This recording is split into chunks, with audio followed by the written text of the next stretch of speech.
Hey there. So this is a new thing. I'm trying walking and talking because you can't see, but I've got a sick little baby, well, a sick 2-year-old, sat in the buggy, and if I stop she's gonna wake up. So I wanted to just check in and talk. I've been thinking about authenticity today, and I'll tell you a little story. You know, this week it was Rosie's Festa. She's my 6-year-old, and all the mums and dads had to make an Indian costume and take it to school. And you know, I'm living in Portugal, and I don't necessarily know what's normal in terms of preparing your kids for some kind of performance, like, you know, how do you do costumes? So I just did what kind of felt right to me. Me and Rosie got together with her friend, and we made these sort of confections out of pipe cleaners and feathers, and we did Play-Doh printing on some t-shirts which we cut up, and we made these very homemade looking Indian costumes. And then we got to the Festa feeling pretty pleased with ourselves and our face paint.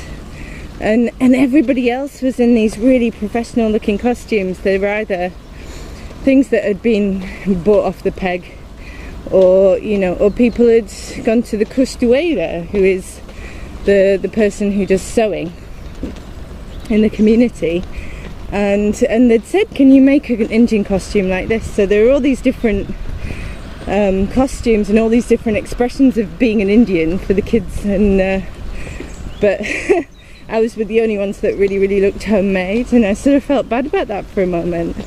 But oh, maybe I've done it wrong. But you know, the kids didn't even seem to notice. You know, they were all different, and there are all these wonderful little kind of expressions of light and music and song, and they were all just dancing around the pretend fire, pretending to be Indians or Native Americans. And you know, they're just such true little presences, because they're not yet old enough that they really think about, oh, do I look like them or don't I, like teenagers tend to.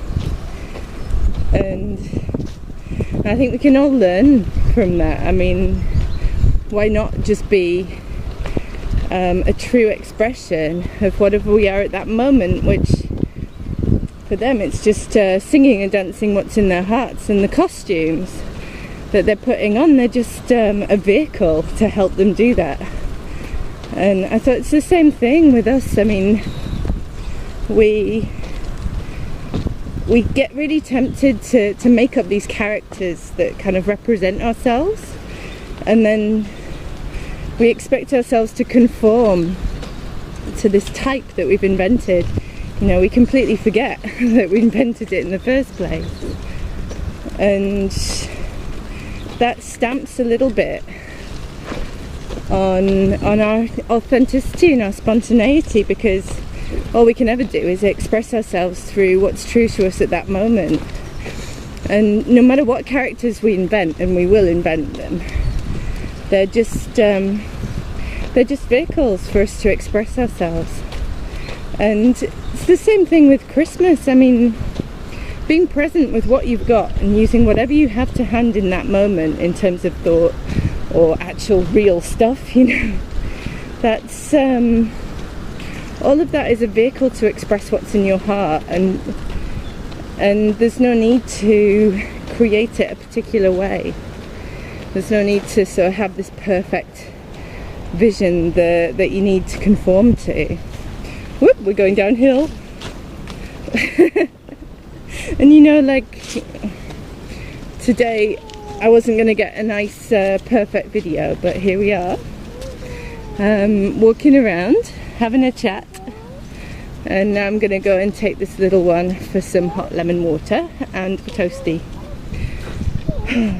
So express yourself, be yourself, don't be afraid of doing the wrong thing. Just get out there and enjoy your Christmas presents. 1 week to go to the big day, huh? Okay, Take care. Lots of love. Bye bye.